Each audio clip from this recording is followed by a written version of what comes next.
আরো আমরা যদি দেশকে রক্ষা করতে না পারি তাহলে রক্তের সঙ্গে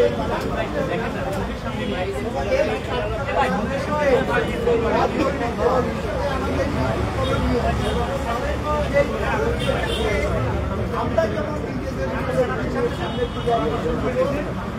সরকারের ভাবে এই সহযোগিতাটাকে আরো ফলপ্রসূ করি যাতে রাজনৈতিক প্রক্রিয়া দিয়ে আমরা সামনে দিকে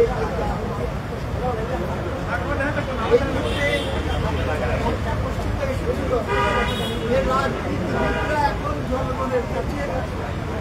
জনগণের বিচারে রাজনীতিবিদদের সম্পর্কে বা রাজনীতি সম্পর্কে একটা এবং সেই পরিস্থিতিতে এটা আমরা ভাবার চেষ্টা করি যে আমরা রাজনৈতিক দলগুলো একত্রিত হয়ে এরশাদের পতনের পর যেরকম নাকি আমরা আচরণ নীতি তৈরি করেছিলাম সমস্ত রাজনৈতিক দল তারা মিলে একটা আচরণ নীতি তৈরি করে জনগণের কাছে তারা দিতে পারে এবং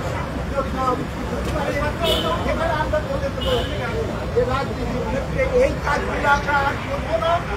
এবং যাতে না করা হয় সেটা দেখবো এবং রাজনীতিটাকে একটা সুস্থ ধারায় ফিরিয়ে আনবো। আরেকটা প্রসঙ্গে আমরা বলেছি যে রাজনৈতিক ঐক্য আর ইউনিফর্মিটি এবং ইউনিটি এই দুটি জিনিস বহুদলীয় রাজনীতি গণতান্ত্রিক ব্যবস্থা থাকে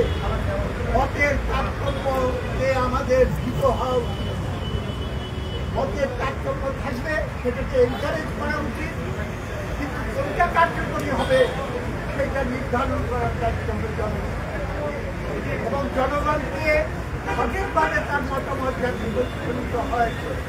সেজন্য প্রতিনিধি নির্বাচনটা অবাধ এবং সুষ্ঠু আমাদের ভিতরে নির্বাচন এবং সংস্কার এই দুটার ভিতরে আত্মসম্পর্ক নিয়েও কথা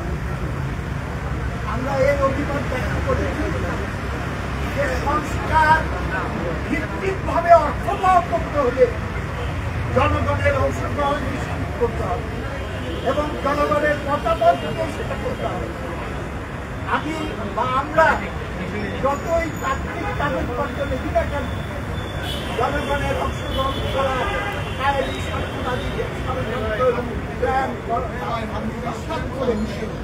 আমরা কোনো কিছুই বাস্তবায়ন করতে পারি সেই কারণে জনগণের অংশগ্রহণ এবং মতামত দেওয়ার জন্য যে পদ্ধতি অনুসরণ করা উচিত সেইটা হল অবাধ নিরপেক্ষ এবং অবাধ নিরপেক্ষ নির্বাচনের জন্য যেইগুলো সংস্কার দরকার সেটা করে নিয়ে আমরা যদি জনগণের অংশগ্রহণে এই সংস্কার এটাই হবে এবং এক কোটে সব কাজ আমরা করে দিতে পারবো এরকম ভুল ধারণা না নিয়ে আমাদের উচিত হবে সংস্কারের মৌলিক বিষয়গুলো জনগণের হাতে ছেড়ে দেওয়া তারা সিদ্ধান্ত নেই এবং এই অন্তর্বর্তীকালীন সরকারকেই সব করতে হবে তার কোনো আরেকটা আমরা বলেছি যে বেশি সময় ক্ষেপণ করলে সমস্যার সমাধানের জন্য সবাই ক্ষেপণ যদি করেন উল্টাটা হতে পারে উল্টাটা হলো পরিস্থিতি আরো খারাপ হয়ে যাবে তখন আর কিছুই করার থাকে এই আমি বলছি এখানে আমরা ছিলাম অন্যান্য নেতৃবৃন্দ আছে তারা